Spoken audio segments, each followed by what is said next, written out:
Good afternoon to everyone, and welcome to the 𝗏𝗏𝗀𝗏 Research Series 2022, Research by Caribbean Academics for Caribbean Business. I'm Dr. Ron Sookram, Academic Director here at the Business School, and I will be the moderator of today's session.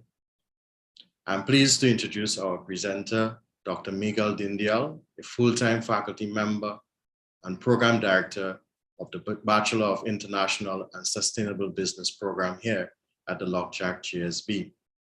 Dr. Dindial will share insights on the topic Between a Rock and a Hard Place, a critique of economic upgrading in global value chains. Your questions or comments for Dr. Dindial can be posted on the chat and will be considered after his presentation. Miguel, I now invite you to make your presentation to us. Thank you.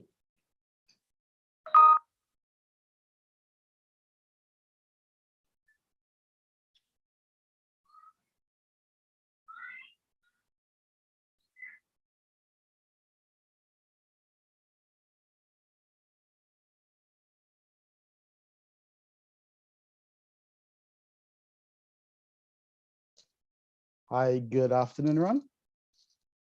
Yes. I was having a little bit of a technical glitch there, but you're ready for me now, right? Yes, I am. So Okay. you could go ahead, Sure. share your screen. Yeah. So let me just switch over. So thanks a lot, Ron, for that introduction. And I'm happy to be here today to share some of the research that we're doing at the business school and perhaps some of the implications of such research for the wider Caribbean community as a whole. It's a piece of research that I hold very closely to my heart because it has direct implication for life in the region. And it's something that I've been researching for quite some time. It emanated from my PhD work and it became an agenda of its own. And it sort of continued to evolve. This particular piece of work, it's in collaboration with two other academics, 𝗟𝗏𝗀𝗏𝗏, who is the Jean Monnet Professor of International Business at the University of Leeds, and 𝗏𝗏𝗀𝗏𝗏, who is a professor at 𝗥𝗏𝗀𝗏 in Montreal. And it's really part of our global agenda to also look into collaboration, because knowledge creation is usually something that is not always done ideally on an individual level. Really, it's that diverse of opinion and sort of feedback and critique that really helps push the knowledge envelope a bit more. So we're always happy at the school to engage in as widespread collaboration as possible. So what I will do in this presentation, I'll give you a background in terms of what it's all about. We'll speak about some of the critiques, as the name suggests, in terms of what we've observed that we perhaps might not be interpreting correctly. And then we'll discuss some of the implications for business from a strategic perspective in terms of how this might be useful to them as they continue to engage in international business. And I encourage you all, if there are questions coming up at different points in time, you can post it in the relevant chats and we'll pick up on it as soon as the formal presentation has finished. So as the name sort of suggests, we're touching on a few key issues here. We're touching on this concept of what we call global value chains, and we're touching on the concept of what we call upgrading or economic type upgrading on an individual, on a firm level. So what I'll do is I'll just spend a moment just going into what these two concepts actually mean, and then we'll get into the actual critique part. So when we speak about global value chains, we're essentially talking about a globalization of what was essentially national value chains. So if you go back to the 1960s, 1970s, while there were instances of international business, a great deal of economic activity, what actually happened at that point would have happened within the confines of an organizational value chain. So the organization would have been what we call a vertically integrated firm. They would typically conduct most of the activity within one country, and that's essentially how value was created. That has changed considerably over the last 40 odd years. I mean, lowering transaction costs, lowering trade barriers, countries becoming more open to international engagement has what we call disintegrated the value chain. It has, give me 1 second. It has really allowed the organization to consider creating value outside of their home country. So now you have multinational enterprises that are breaking up their value chain, that are creating opportunities in different countries, and the local companies within these countries are now able to actually participate in these chains and create some value for themselves. And this is something that governments actually encourage, because FDI flows and the ability for local organizations to start engaging with multinationals in an intimate level allows for more than just job opportunity. It allows for, on a significant level, the ability for local organizations to learn, which is essentially what we call the upgrading element. The ability for the organization to enter into these relationships and become better by way of the knowledge exposure that they get from the multinational, the amount of resources that they're able to share, and all of these things really help the organizations become better in the long run. So that is essentially what is the global value chains part and what is the economic upgrading part. And again, it's something that is usually within the context of a local firm and a multinational. So these are just some of the, just give me 1 second, and I have a slight technical glitch on my end here.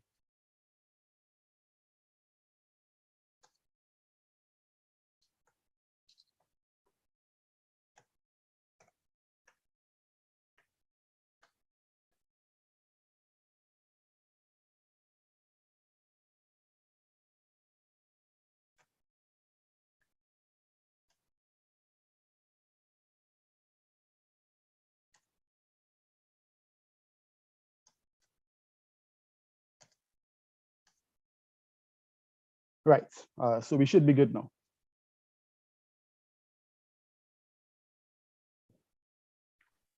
So if we talk about upgrading from a definitional standpoint, we're essentially talking about these different types of upgrading here. We're talking about the observation at the firm level of local organizations after they've inserted themselves into the multinationals value chain. We're seeing these types of improvements. We're seeing the local organization moving from what was considered low value added type activity to ones that were considered more high value added. And these are just the range of definitions that the literature and policy as well will typically associate with this concept of economic upgrading at the organizational level. So you can see immediately that we as policymakers, as organizations, we're hinging this upgrading benefit in terms of observational improvement in the performance of the organization. So once you're doing things better, we are constituting this as upgrading, and we're encouraging it within the context of a local organization and the local country. But we began to observe that while we may be observing this on the organizational level, when we start conducting the research and speaking to many of these organizations, in many instances, the visual improvements that we're seeing from upgrading are essentially not translating in other forms of improvement at the organizational level. So we're seeing a disconnect there. And these are just some examples. We interviewed many organizations, we've spoken to many of them, and we're realizing that even in spite of upgrading that was driven by the multinational organization through global value chain participation, we're seeing many of these organizations still experiencing significant challenges with their cash flow, worsening credit terms as time progresses, for instance. We're seeing in many instances, while there's tangible improvement in how they're doing things, their margins are usually still only incrementally better, or in some cases actually worse. When we go down one level in the organization and we speak not to the managers but to the employees themselves, they are also speaking about instances of what we call worsening terms of work engagement. So sometimes longer hours, more overtime, but not necessarily being paid in line with that, even though there might be laws that dictate otherwise. The employees are not always being treated as expected when you're seeing these visual improvements of economic upgrading at the organizational level. So we're seeing a clear disconnect there. We're seeing a driving force, a very active enticement to upgrade, but we're not seeing it at the organizational level where these organizations are actually becoming better. So we've analyzed the data, we've sort of evaluated what exactly is causing this.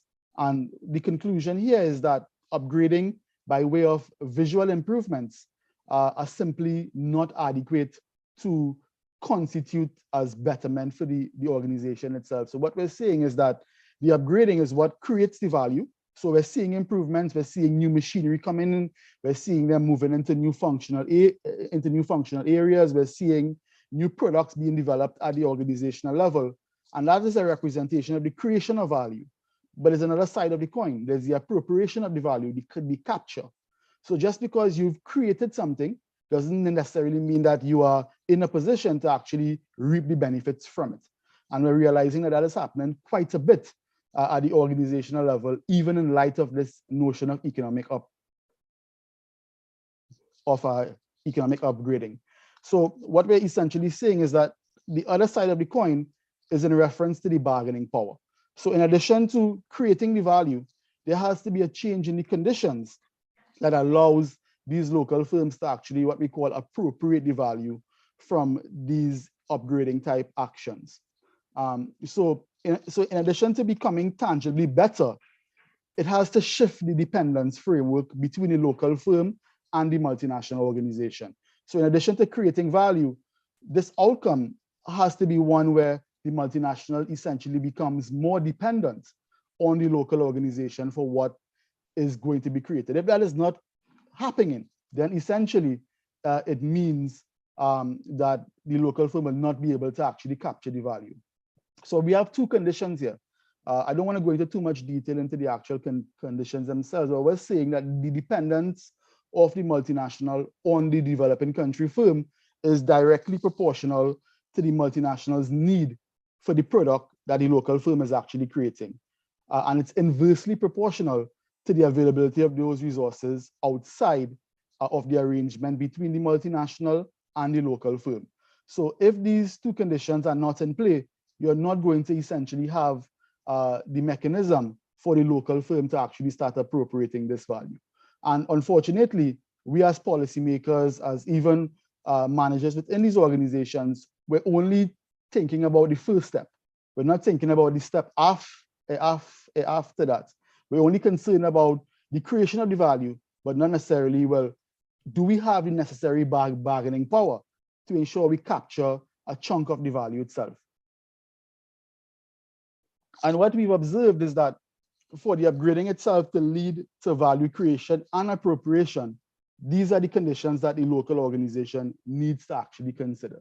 So they need to take on board the specificity of the upgrading itself. So when the local firms make these improvements, in most cases, these improvements are actually enticed or supported heavily by the multinational enterprise. That's the reason why governments tend to want these organizations to come in, because they bring the knowledge, they bring the ability to help the local firms improve. So the employment, the foreign investment is just one element. The key element is really what happens to these local firms after they begin to engage. So what we have to sort of explore when these local organizations are thinking about these upgrading actions, they have to ask themselves, well, how easy it is for me to use this asset, this improvement, outside of the relationship that I'm cultivating with this multinational. So how specific is this upgrading to this relationship? We've realized that the organizations aren't always being too concerned about that. The other element is really about the scope of the activity itself. What exactly am I doing for this multinational organization? Is it just a very narrow part of a broader range of tasks? Can I redeploy that task elsewhere? Is that task giving me the information that I need to create value outside of the relationship? And the answer is frequently no. What tends to happen is the multinational may engage with a local firm and may just give them a very specific part of the overall value creation framework to actually conduct. So what actually happens is the local firm has no knowledge outside of that. So even if they were to perhaps wish to redeploy that in a different relationship, they can't, because they're unable to understand how that fits into a broader notion of value creation. I mean, some of you may remember this age-old tale that Angostura would normally tell people that come for their tours, and they would tell them, hey, you know, the secret recipe for the Angostura bitters is shared between 4 or 5 different members, and no member knows the other components and all of these different things. And that is, I'm not sure if it's true or not, but what it's essentially describing is exactly this.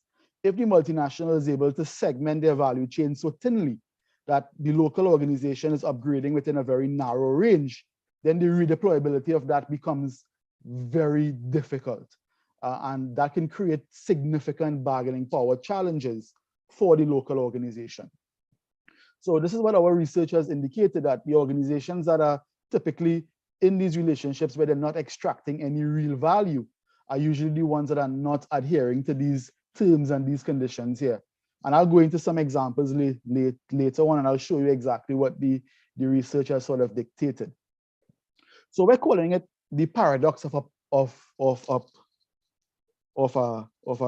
economic upgrading, in the sense that these local organizations, and it's ironic in terms of the actual findings themselves. What the research is indicating is that the activity that the local organizations are depending on to create more value is actually what is locking them into very submissive type relationships.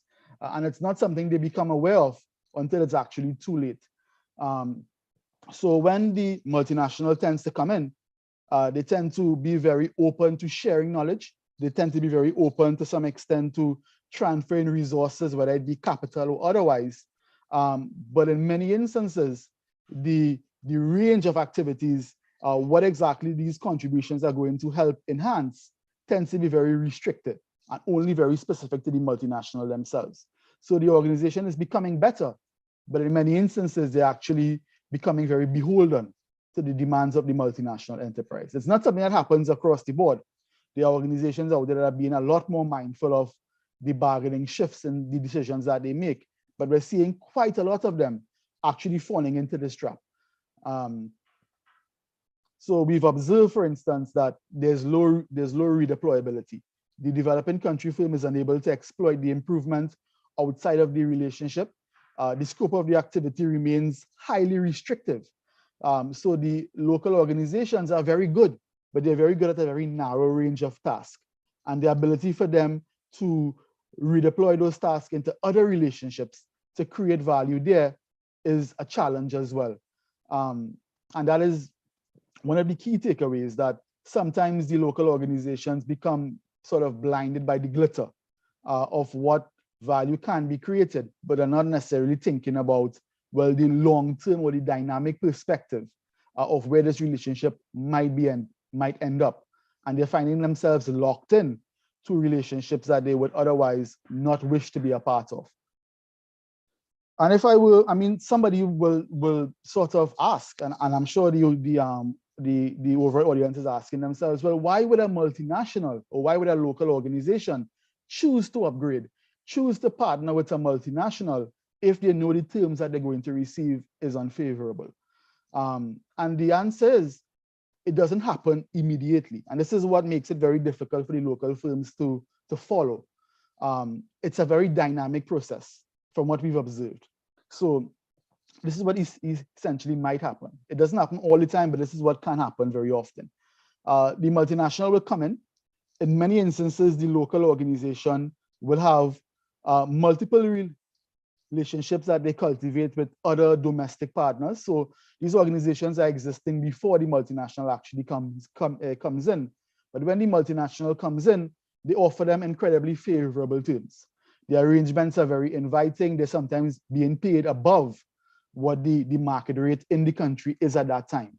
So the local organization is willing to start exploring opportunities with this multinational, because obviously the return is significantly higher than what they're getting otherwise. And as the relationship sort of progresses, the local firm is very receptive to receiving assistance from the multinational. They're very receptive to the transfer of knowledge. They're very receptive towards the transfer of resources, capital or otherwise, because they're seeing value in the relationship. They're seeing, okay, we're doing so well thus far, why not go a bit deeper? Why not start to devote a bit more of our resources to the multinational itself? And then what happens, in order to create slack to serve the needs of the multinational, the local organization is typically foregoing the demand that they would have had otherwise with the local players. And they're pushing themselves into a relationship that has little redeployability outside of the relationship itself. And then as soon as the multinational sort of realizes that the local organizations have little to go back on, that's when you start seeing a change in the terms of the actual relationship. So if you look at this graph I have up here, you would see in these initial periods, say period 1, 2, and part of 3 and 4, that's when the multinational starts to engage. And you start seeing the creation of value and the appropriation of value sort of being very correlated. And that's when the multinational starts to transfer knowledge, transfer resources, and the local organization is willing to receive these things. So you're seeing an increase in the amount of value being created. But the local organization is able to actually hold on to it because the multinational has very favorable terms with them. But as soon as the relationship becomes where the local firm can no longer go back to its previous relationships, then the multinational starts to apply the bargaining power that they have. And the terms begin to change.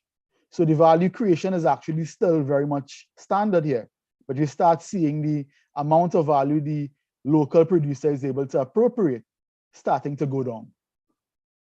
And at this point, they have an entire organization that is essentially orchestrated around serving the needs of a multinational. All the equipment that they've upgraded towards, all the processes that they've improved upon can serve largely only the needs of one multinational. So they have two options. If they lose this potential market, they have no market in existence and sort of anymore because they've already reneged on what they had before. So the option is to close out the multinational and simply cease to exist. The alternative is to simply just continue accepting the terms of conditions that the multinational actually dictates. And that is essentially what happens to a lot of these local organizations, that they tend to continue along because the margins are still enough for them to actually survive. So that's essentially what we're referring to as the paradox itself, where these local firms are chasing the idea of product improvement, of process improvement, of functional improvement. And in some ways, the pursuit of those improvements are actually what is in the long term creating challenges for their development. And that is something that we observe quite a lot. And it's not something that we're saying happens across the board, but it happens frequently enough for organizations to start reevaluating the strategies that they are implementing when they are engaging with multinationals. So as long as organizations are a lot smarter, they start thinking not only in the immediate, but a very dynamic view of what the relationship might become 4 or 5 years from now. Then they start being very conscious of whatever changes they make, how it's going to affect the bargaining relationship between them and the multinational. So they safeguard themselves from going down a road where they are making improvements, but in the same light, creating the conditions to lock themselves into specific types of arrangements. And that is essentially the key implication that we sort of put out there to organizations that are involved with multinationals. It happens quite a lot in the oil and gas sector, and it's happening right now. We're speaking to many suppliers in the oil and gas sector that are now experiencing resource slack. Obviously, our oil production levels have dropped. The global economy has sort of contracted, and many of the contracts that they had in place before are sometimes not sort of on the same level currently. So there's some slack there, but they're finding incredible difficulty in repurposing a lot of what they were doing before because it was highly specific to satisfying the supply needs, the maintenance needs towards a specific multinational enterprise. So many of them are thinking about moving to Guyana, they're thinking about going to other parts of the world, but are constrained because they're not exactly sure how they're going to redeploy these things outside of the relationships that they were currently having. It happens in other parts of the world as well. So the key takeaway here that we want to sort of pass on to organizations that are going to, over time, continue to engage with multinationals. And obviously, it also has benefit outside of a multinational frame. I mean, if we're talking about relationships with simply just 2 domestic organizations, we're talking about these same mechanisms at play. And we're making two prescriptions, two recommendations to these organizations. One, take a very keen approach to the dynamism in the relationships that you're having. While conditions might exist currently, and they may seem to be favorable as they currently stand, don't let your decisions be predicated on what the conditions are now, but understand that these conditions are likely to change by way of the decisions you're actually making. So understand the causality, understand the link. Don't see them as separate elements, but one is actually affecting the other. The value that you're creating is going to affect how you're going to appropriate this value later on. And we also recommend not for organizations to be cynical, but to have a keener eye for this notion of opportunism. The conditions that you are experiencing now might be in the multinational's best interest. As we've learned from history, multinationals, as with most organizations, their key interest is really the maximization of their shareholder value. And you are useful in that equation, so as long as that is actually being fulfilled. So one should not mistake good nature for one seeking your best interest. Those things should be looked at in an opportunistic sort of light, and understand that the conditions you are benefiting from right now, if these mechanisms change over time, then you're likely to see a change in the bargaining relationship as well. And that's really the two key takeaways that we're seeing from this research. And we are now extrapolating the evidence that we have here. We're trying to generalize this as much as possible across different economic settings. But the research was abstracted from the Caribbean region, and it has huge value, huge benefit to organizations within the region. We're seeing in many other islands, multinationals are making their inroads. We're seeing it in the tourism sector. We're seeing it in other countries in the oil and gas sector, primarily in extractive and natural resource type environments. But governments are keen to encourage these types of activities, and they're making very clear paths for it. But it's mindful at the organizational level that we be very careful in how we continue to engage with them, especially as it relates to this concept of economic type upgrading or process type improvements. And this is where I want to leave it. I didn't want to spend too much time laboring on the actual topic, but to really open the floor up to questions from the moderation team, but also from the audience as well, because it is something I think that has huge implication for the region as a whole. So what I'll do is I'll stop here now. I'll pass it back over to Dr. Sookram, and we can take it from there. Thank you so much, Miguel, for a very interesting and valuable presentation on the issues surrounding the upgrading of global value chains. Clearly, from the presentation, there is a paradox in upgrading. And I think it would be very beneficial for us if you can share a particular case that demonstrates this paradox at work. How did that happen? And a case that can bring some further demonstration on this upgrading dilemma, as we'll see, or paradox. So we have multiple cases that we derived from the local market. Some of it I'm not open to sharing because of the confidentiality type arrangement we have with the local organizations, because in many cases, these relationships are continuing. And the local organizations are sometimes very uneasy with speaking openly, because they feel as though it can lead to victimization or exploitation even more when it comes to their relationships with the multinationals. But I can give you some general broader examples as well. It happens a lot. Many of you are familiar with the global furniture company called IKEA.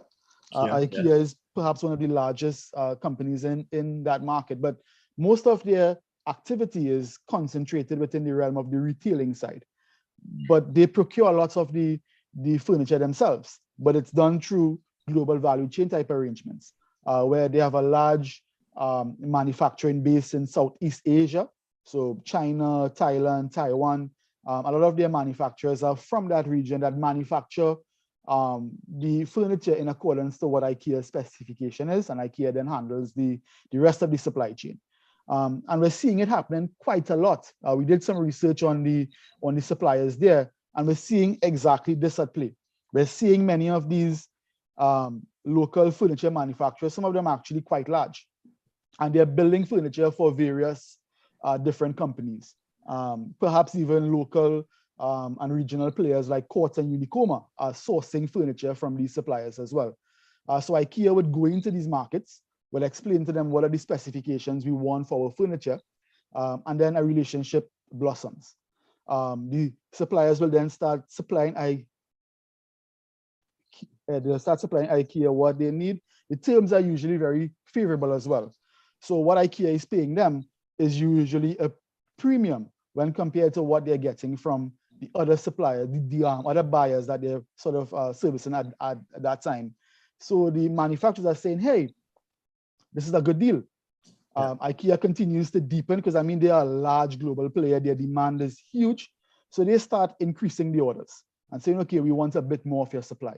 We want a bit more of your output.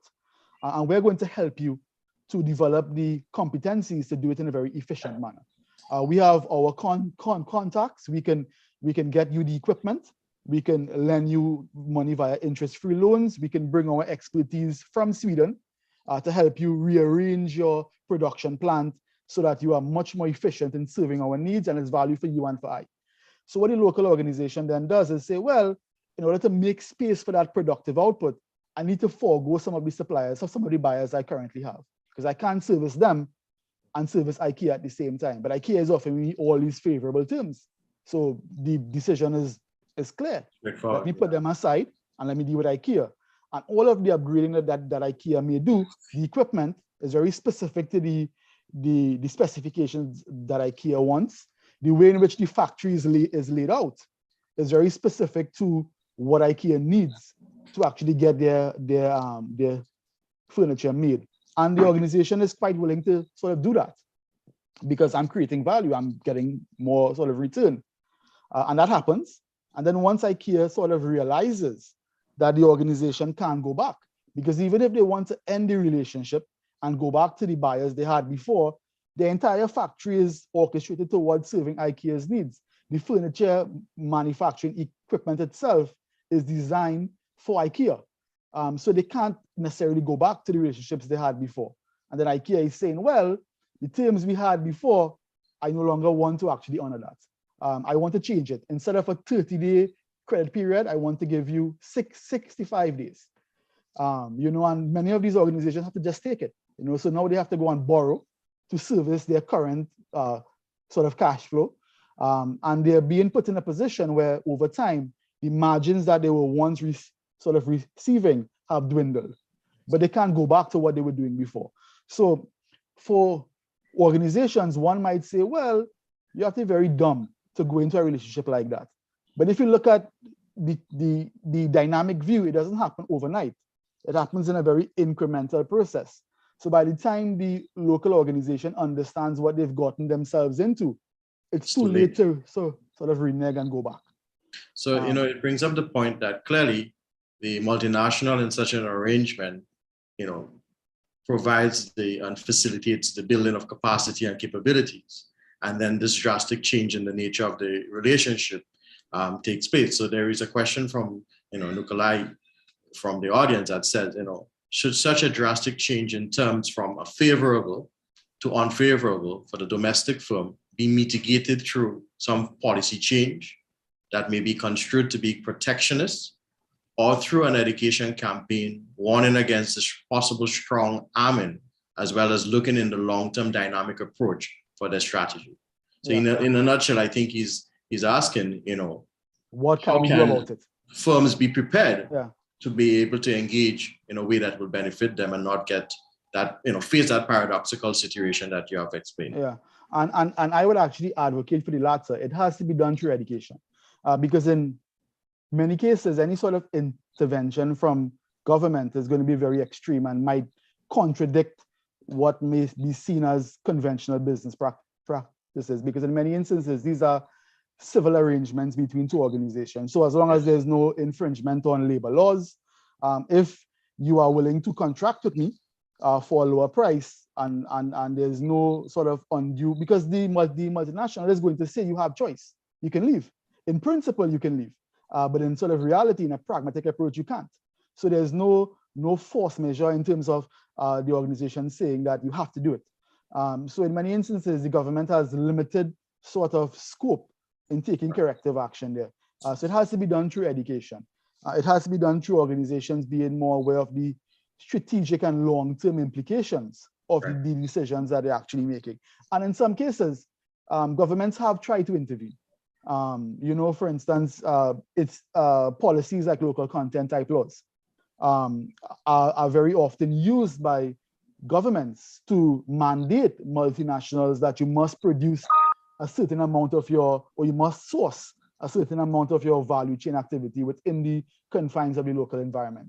And in some ways, what we've observed is this response by the multinational has actually been a response in relation to some of those local content laws. They're saying, okay, if you're going to force us to source this locally, we still need to be able to have some control over the prices that we're paying.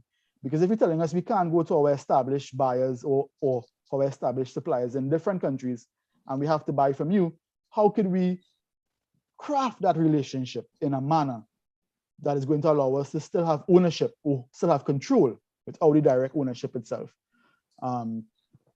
Yeah. And clearly, so you're trying to create that balance where the involvement or the role of the government is needed, but is very much of like a light touch, as you made mention of the local content aspect of things. So I was just wondering, in your assessment from the research, how clearly would be there a helpful role that the government can play, especially in some of those arrangements? There are SMEs involved, and they do not always have the initial know-it-all or readiness that could protect themselves or anticipate what could happen in such a paradoxical situation. So what role do you see the government play?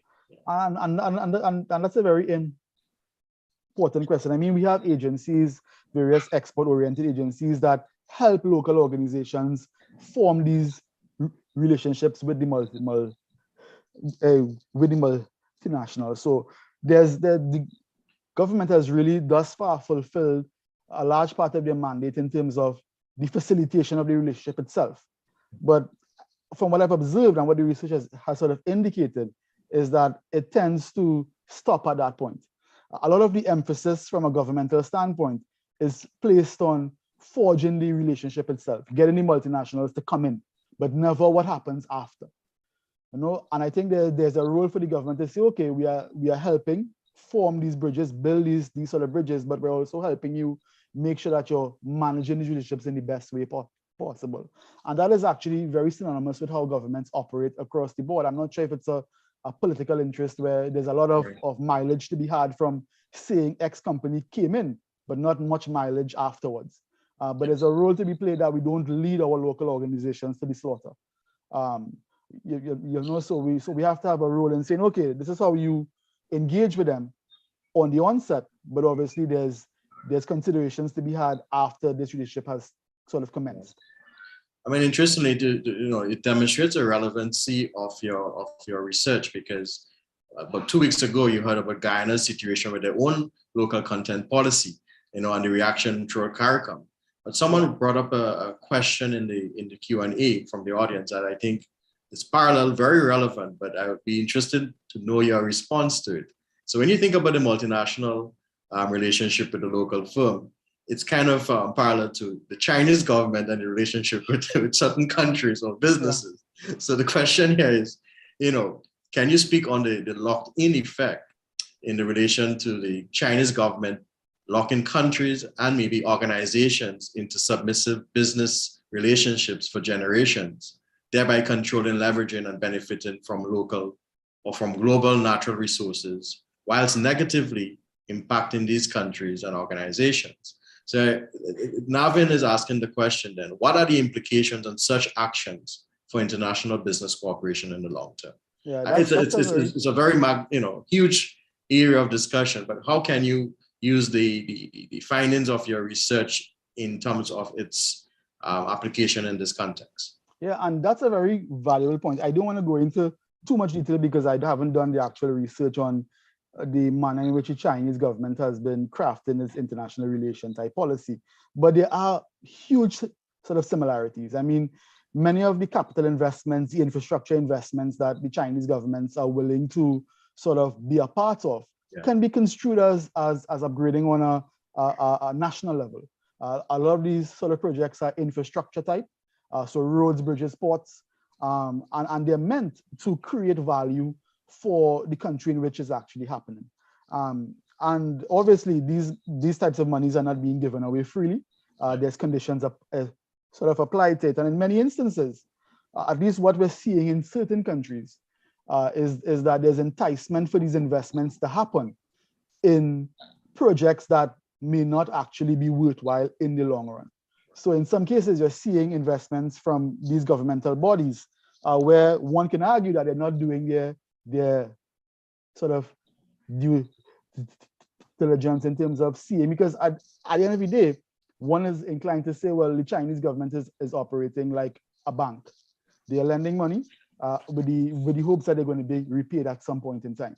But in certain countries, in Sri Lanka, for instance, you're seeing that these investments are being made in port infrastructure that from any reasonable type of feasibility study is not going to return any value that will allow for the country to service the debt.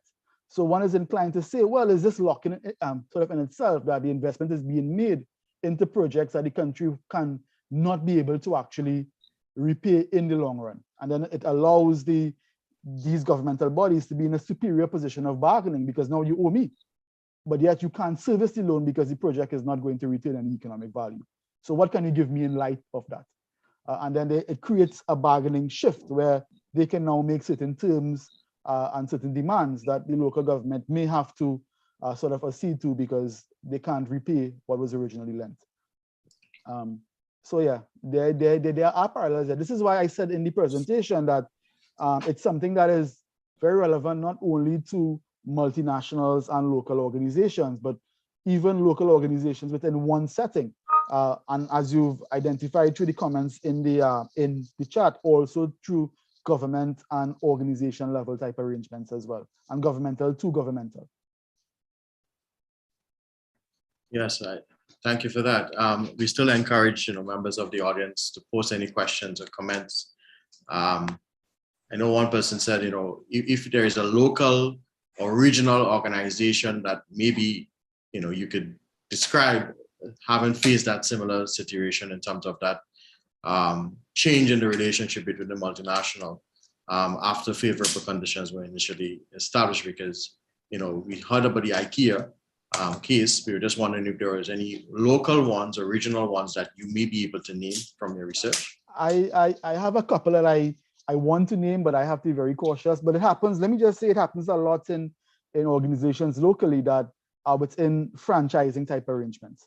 So if you think about organizations that are perhaps in the franchising type businesses like fast food, for instance, that has a very extensive value chain that ranges from the franchising company on top to the franchisor to the producer, and then their contract farmers under. And you see throughout that entire value chain that the franchisor is very willing to transfer knowledge. And we're seeing in those relationships, the farmers are sometimes in a very submissive type position, even the producers themselves. And we're seeing that sort of shift. So I don't want to go into too much detail and call names, but we're seeing it a lot in contract farming as well. And that's something that's happening on a global scale. We look at contract farmers in Latin America that are supplying coffee and cocoa.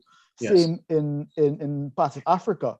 Very similar type relationships that are happening between large chocolate manufacturers and the actual suppliers themselves. I mean, when you look at something like chocolate manufacturing, you would tell yourself a bulk of the value, while it's created through the chocolatiers themselves, are actually created through the extraction of the cocoa and the coffee itself. But yet, those producers are only extracting a very minimal part of the overall sort of overall value.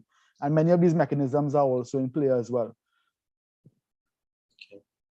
I mean, it's really between a rock and a hard place indeed, because having invested, to supply this multinational in whatever product or material, and and you limit your ability to diversify because it's so much, invested in it. You kind of forced to remain in that relationship indefinitely. So it's very much important to be able to, build the awareness among companies, local companies, in preparing for such type of engagement, and how would you prepare them to negotiate accordingly. And therefore, the relevance of the government, again, with a policy or some kind of framework to protect to an extent, to educate on the other. I mean, we as a business school, that's where the building awareness and the education and the know-how will partly be contributed. But it's really important for companies to be aware of this potential threat or risk, in this type of arrangement. We have one more question from the Q&A from Nikolai again. He said that given that a large part of the initial favorable terms include high knowledge transfer and process improvement, is there some way out for firms that only require the transferred knowledge, service and research sector, for example, or I guess the knowledge related players, in lieu of a long-term product arrangement? In other words, if the firm depended predominantly on knowledge input from the multinational, is there possibilities of changing that relationship or getting out of it, compared to companies that maybe had to manufacture a particular item or product? Yeah, and the two issues there. One is the issue of the appropriatability regimes, like intellectual IP regimes. In many instances, while the knowledge is sort of transferred, sometimes the multinational continues to maintain ownership of it. So the exploitation of the knowledge outside of the relationship becomes one that is not contractually permitted at all. The other issue, and I mentioned this earlier, is the issue of the scope of the knowledge itself.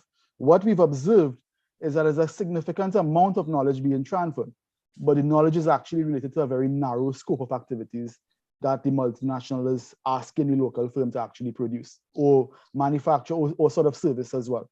So if you look at perhaps the oil and gas sector, sometimes they may contract with a local contractor to produce or to provide maintenance services for a plant. But that maintenance service might be highly restricted to one particular instrument, perhaps. And a lot of knowledge is transferred to help improve the local firm's ability to do so. But if they were to end that particular relationship, they are unable to redeploy it otherwise because the knowledge is so narrow. So what else can I do with that beyond simply servicing this one multinational? Can I find somebody who has exactly the same need that I can then service? The answer is perhaps no. No. So that's why I say that while knowledge is being transferred, it's being transferred in a very selective manner. In some cases, the multinational, we've seen that the multinational may take one monolithic task that should be dealt with as one and intentionally break it up and give it to two separate contractors so that they don't actually communicate and they can actually piece together the overall task.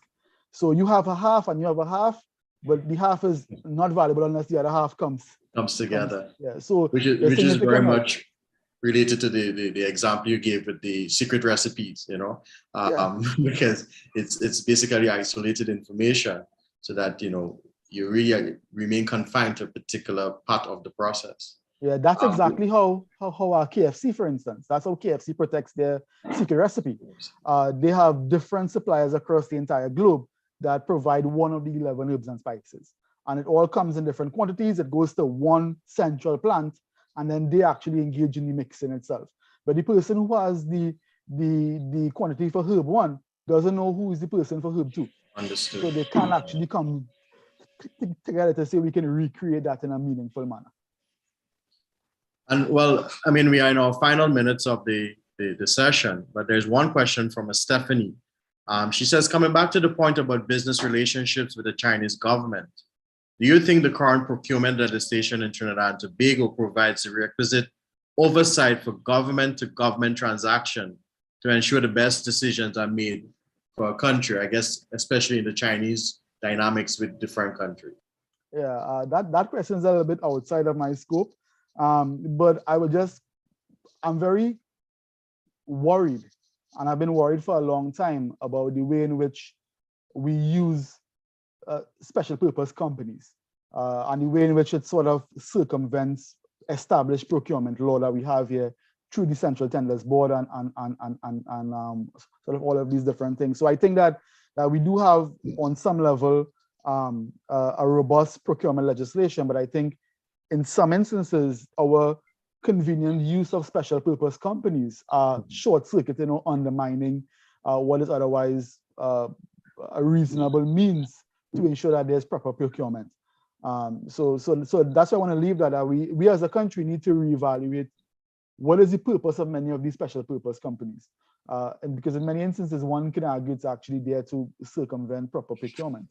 And a lot of these relationships are actually allowed to happen because they're being filtered through special purpose companies rather than undergoing a robust tendering sort of evaluation.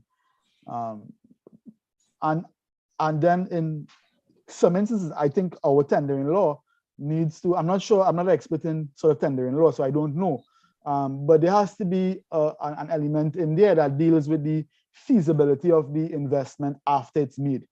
So sometimes they may evaluate a tender based on the fairness of the service that's going to be actually provided. But we have to ask ourselves, once that bridge is built, once that port is built, what is the economic viability in the long run for it? Okay. And in many instances, we don't go that far. We just go as far as the construction phase. We cut the ribbon, and afterwards we ask ourselves, but how could we generate some money from this thing? Sure. And that has to be a part of the discussion up front, which I think is sometimes discounted. So we have one final question. I mean, it's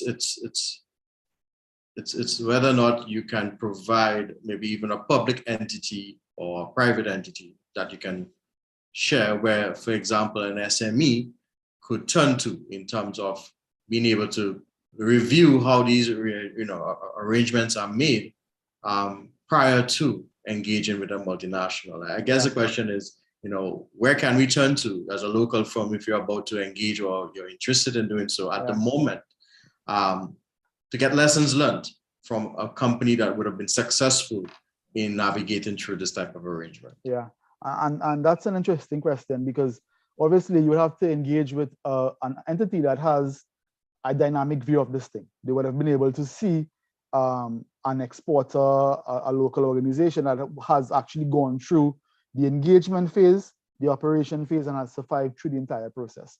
And as I mentioned, many of the local organizations that are charged with enhancing the international business output of the local companies tend to be very much occupied with just the engagement phase. So you ask them, well, what happened to this organization after you've connected them with this person?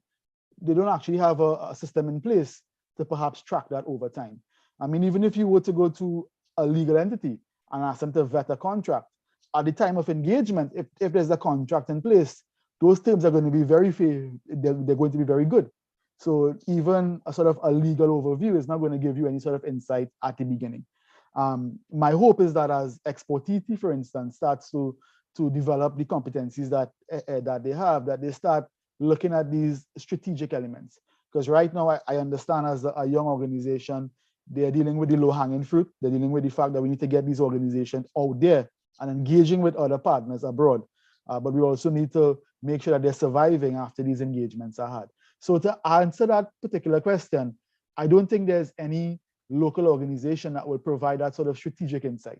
I mean, at the 𝗏𝗏𝗀 school, we teach this in the content that we actually we run through our various programs. But in terms of a government organization that will provide this sort of dynamic view, I don't think there's one that will do that. Which is why I think sessions like this become so important, that we can find a way to communicate this sort of research, this valuable research, in a manner that local organizations, even though they don't have a complete understanding, it's on their radar.